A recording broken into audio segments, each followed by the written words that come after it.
Assalamualaikum, hai semuanya, welcome back to my channel.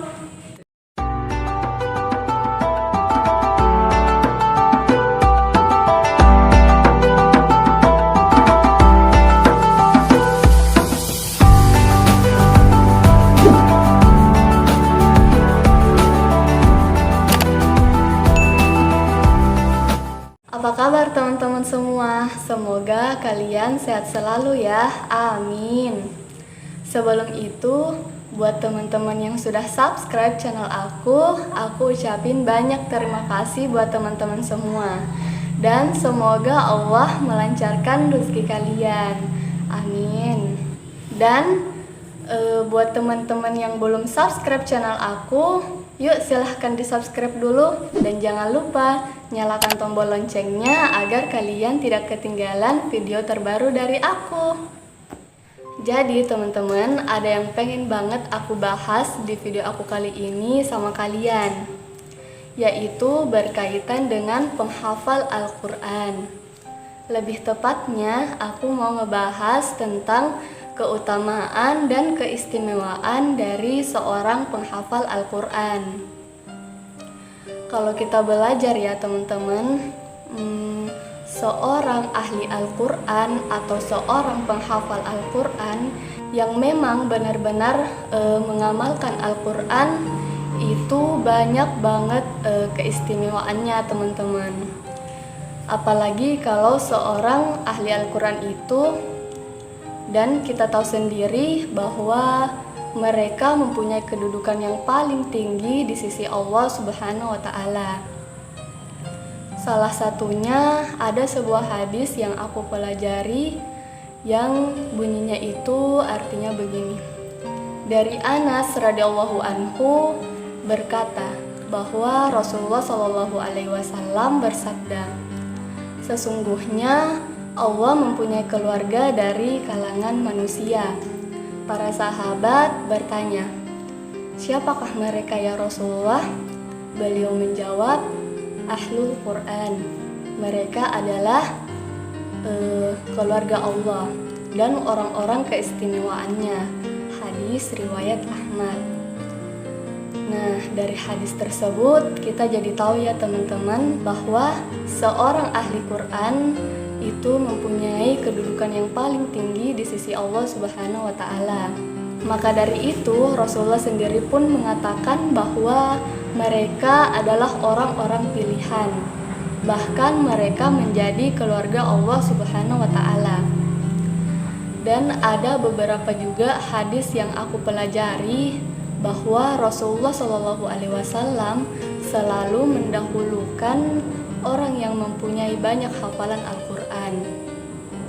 Contoh kayak misalnya dalam memilih imam sholat, memakamkan seseorang ke liang lahat. Bahkan yang dijadikan pemimpin oleh Rasulullah sendiri pun adalah orang yang paling banyak hafalan Al-Qurannya teman-teman. Walaupun orang itu adalah seorang budak, kalau dia mempunyai banyak hafalan Al-Quran dan amalan Al-Quran, maka ia bakalan diutamain Rasulullah SAW dari yang lain. Dan bukan cuma dari Rasulullah aja teman-teman, tapi seorang ahli Al-Quran juga dimuliakan oleh Allah, baik di dunia maupun di akhirat. Ada lagi hadis yang lain yang aku pelajari yang artinya itu begini.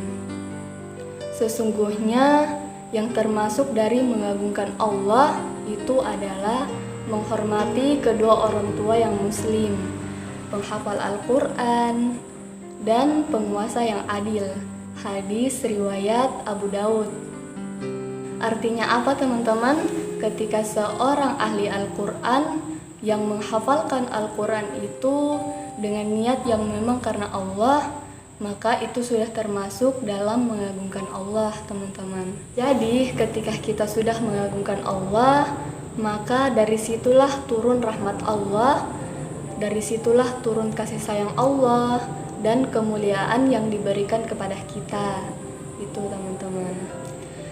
ketika Allah sudah memuliakan kita, ketika kita sudah dimuliakan oleh Allah, itu artinya Allah sudah ridho kode ke kita, teman-teman. Ya, intinya ketika kita menghafalkan Al-Quran yang memang niatnya karena lillahi ta'ala, maka rahmat Allah dan ridho Allah juga turun ke kita, teman-teman. Jadi gak heran ya teman-teman, terkadang di dunia itu seorang ahli Al-Quran apabila dia mempunyai keinginan atau punya harapan, Allah itu selalu memudahkannya. Yang namanya seorang ahli Quran, ketika ia benar-benar niatnya itu memang karena Allah, maka pasti Allah akan memuliakan dia baik di dunia maupun di akhirat, teman-teman. Dan ada lagi hadis lain yang aku pelajari yang artinya itu begini: bacalah Al-Quran, maka sesungguhnya ia akan datang pada hari kiamat sebagai syafaat bagi ahlinya, yaitu orang yang membaca, mempelajarinya, dan mengamalkannya. Hadis riwayat Muslim. Ada sebuah kisah, teman-teman. Ceritanya itu begini: ada seorang ahli Quran yang meninggal dunia. Ketika orang-orang di sekitarnya yang masih hidup itu lagi mempersiapkan kain kafan untuk si ahli Al-Quran ini, tiba-tiba muncul sosok kayak orang tampan yang berdiri di atas kepala si mayit ahli Al-Quran ini.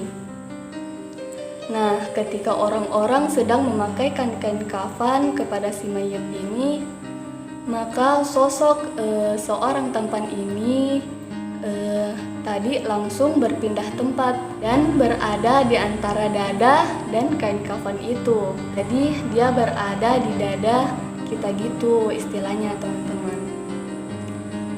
Lalu setelah dikuburkan, terus orang-orang juga sudah meninggalkan pemakamannya, datanglah malaikat munkar dan nakir yang berusaha untuk memisahkan seorang tampan itu dari seorang ahli Quran ini.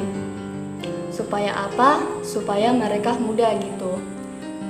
Malaikat melakukan tanya jawab kepada si ahli Al-Quran ini. Lalu seorang tampan tadi langsung berkata kepada malaikat, "Dia adalah sahabatku, aku tidak akan pergi meninggalkannya. Jika engkau ditugaskan untuk menanyainya, maka lakukanlah. Aku akan tetap di sini sampai dia masuk ke dalam surga." Lalu setelah itu si orang tampan ini menoleh kepada sahabatnya si ahli Quran tadi. Terus dia bilang, "Aku adalah Al-Quran yang sering engkau baca dulu ketika di dunia, baik di siang hari yang panas maupun di malam hari yang dingin. Jangan khawatir, setelah ini kamu tidak akan kenapa-kenapa dan kamu akan baik-baik saja." Gitu katanya, teman-teman. Nah, setelah dua malaikat tadi selesai melakukan tanya jawab kepada si ahli Quran ini, maka si orang tampan ini langsung membentangkan sebuah tempat tidur untuk si ahli Al-Quran ini, yang mana itu terbuat dari sutra dan kasturi. Gitu ceritanya, teman-teman.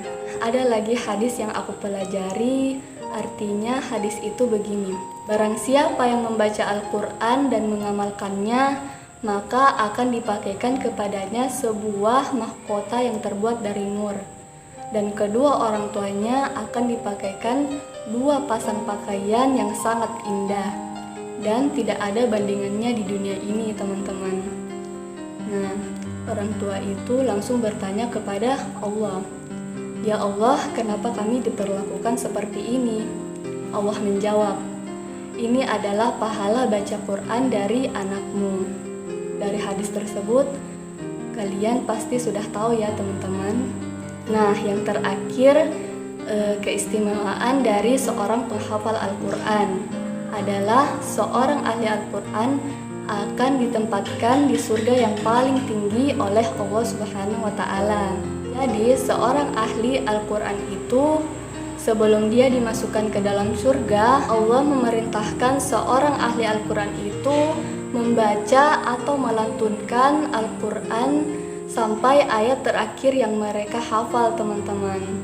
Jadi dia kayak naik tangga sambil melantunkan ayat suci Al-Quran gitu. Maka sampai mana dia hafal, disitulah surga dia. Jadi gitu teman-teman. Jadi semakin banyak orang yang punya hafalan Al-Quran, maka semakin tinggi pula derajat tingkatan surganya. Gitu teman-teman. Oke teman-teman, cukup di sini dulu ya video aku. Semoga teman-teman bisa mengerti dan paham. Aku sih berharap semoga video aku ini dapat menginspirasi teman-teman semua, dan semoga dapat memotivasi kita supaya lebih semangat lagi mempelajari Al-Quran dan mengamalkannya. Dan terima kasih buat teman-teman yang sudah nonton video aku. Dan jangan lupa like, komen, dan share ya video aku. Assalamualaikum.